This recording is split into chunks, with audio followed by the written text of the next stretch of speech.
क्या कोविड-19 एक बार फिर लौट रहा है? क्या जिन लोगों ने बूस्टर डोज नहीं ली वो ज्यादा रिस्क में है क्या? क्योंकि भारत सिर्फ 22% आबादी है जिसने बूस्टर डोज ली है और ने नहीं ली। क्या हम एक बार फिर उसी डरावने दौर की तरफ बढ़ रहे हैं? क्या आपको खांसी सर्दी की जांच की जाए आपकी तो ये कोविड हो सकता है क्या? बिल्कुल हो सकता है। अगर ऐसा है तो थोड़ा सा सतर्क रहने का ना टाइम आ चुका है, क्योंकि इस वक्त जो आंकड़े आ रहे हैं कोविड को लेकर वो कुछ याद दिला रहे हैं। वापस आ गया है खौफनाक वायरस, फैलने को तैयार, दुनिया भर से घूमता फिरता भारत में पहुंच चुका है कोविड-19। इसको लेकर एक बार फिर से चिंता बढ़ रही। देश में कुल एक्टिव मामले इस वीडियो को बनाने तक लगभग 250 से ऊपर थे, जिनमें से 164 केस पिछले हफ्ते ही रिपोर्ट हुए।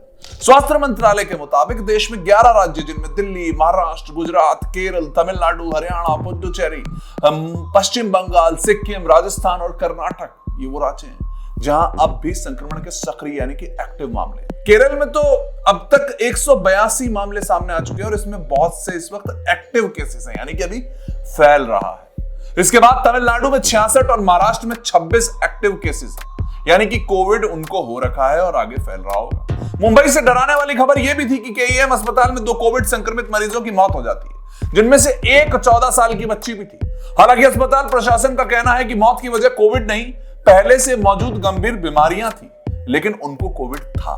मुंबई की बात तो अगर आई है तो देखिए सेलिब्रिटी हलकों में भी इस वक्त दस्तक हो चुकी है। आईपीएल में सनराइजर्स हैदराबाद के बल्लेबाज ट्रेविस हेड कोविड पॉजिटिव हो जाते हैं और आईपीएल में इस वक्त हिस्सा नहीं ले पाते। अभिनेत्री शिल्पा शिरोडकर इंस्टाग्राम पर खुलासा कर देती हैं कि वो कोविड से संक्रमित है मुंबई में काम करने वाले लोगों के साथ। मुंबई इंडियंस के मैच में तो एक खतरनाक चीज हो गई। अंबानी परिवार जब ग्राउंड पर इन खिलाड़ियों के बीच में था तो पहले सैनिटाइजर लगाता हुआ मिला और फिर पहले सैनिटाइजर देता है, हाथ मिलाता है, यानी कि देखो खतरा तो हो चुका है। अंबानी तो पता चल चुका है कि देखो खतरा आ चुका है, कोविड आ चुका है। और एशिया के कई देश जैसे कि सिंगापुर, हांगकांग और चीन एक बार फिर से कोरोना की नई और बड़ी लहर की चपेट में है। मामले बहुत ज्यादा है। सिंगापुर में मई के महीने में पहले ही हफ्ते में हजारों नए सैंपल किए गए, जबकि हांगकांग में केस लगातार बढ़ रहे हैं। WHO क्या कह रहा है? इस बार जो वेरिएंट है JN.1 बोल लीजिए, ओमिक्रॉन का सब वेरिएंट है, तेजी से फैल रहा है। WHO को पता है कि इस वक्त फैल रहा है। वैसे भी कोविड अगर आपको याद हो तो कोविड पहले भी गर्मियों में ज्यादा बढ़ा था। 2020 और 21 में जून जुलाई में हम परेशान थे, और क्या इस बार भी जून और जुलाई में कोविड परेशान करेगा? क्या कोविड के मामले भारत में बढ़ेंगे? देखो, ओमिक्रॉन का एक ही सब वेरिएंट है JN.1 और इसका नया रूप जो है वो ज्यादा परेशान कर रहा है। ये वेरिएंट ना केवल तेजी से फैलता है, बल्कि जो हमारी पुरानी वैक्सीन थी ना, पहले की वैक्सीन से जो इम्यूनिटी थी उसको चकमा दे देता है। मतलब कि वो वैक्सीन अगर लगी हुई है तो काम नहीं आएगी।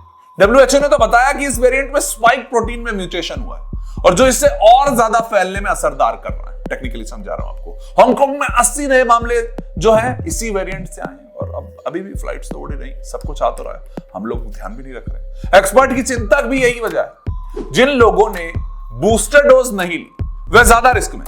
भारत में सिर्फ 22% आबादी ने बूस्टर डोज ली। इस बीच WHO ने पहले ही साफ कर दिया कि कोविड-19 पूरी तरह से खत्म कभी नहीं होगा। ये वायरस अब फ्लू की तरह समय समय पर नए वेरिएंट के साथ लौटेगा और लौट रहा है, लौटता हुआ दिख रहा है। फिलहाल भारत में स्थिति नियंत्रण में है। अस्पतालों में कोई भीड़ नहीं है। आईसीयू में भर्ती मरीजों की संख्या बेहद कम है, लेकिन बुजुर्गों, पहले से बीमार और कमजोर इम्यूनिटी वाले लोगों के लिए खतरा अब है, बढ़ रहा है। आपका सवाल यह भी होगा कि क्या लॉकडाउन फिर से लगेगा? देखिए, सरकारी स्तर पर अभी तक ऐसी कोई योजना नहीं। स्वास्थ्य मंत्रालय और ICMR लगातार इस वक्त निगरानी रख रहे हैं। लॉकडाउन की अफवाहें सोशल मीडिया पर चलेंगी, लेकिन उनकी कोई आधिकारिक अभी तक आधार नहीं। पर आपको एक बार और याद दिला देता हूं, याद तो होगा पर क्या करें क्या ना करें ये याद दिलाता हूं। भीड़ भाड़ से बचें, मास्क का इस्तेमाल करें, हाथों को साफ रखें, लक्षण दिखें तो तुरंत टेस्ट जरूर करा लें, क्योंकि कब किसके ऊपर ज्यादा असर कर जाए पता नहीं चलता और कोविड कब लौट के आ जाए। क्योंकि 2019 में आपने ये नहीं सोचा था 20 में की स्थिति आएगी, कभी सोचा था किसी ने? नहीं सोचा था।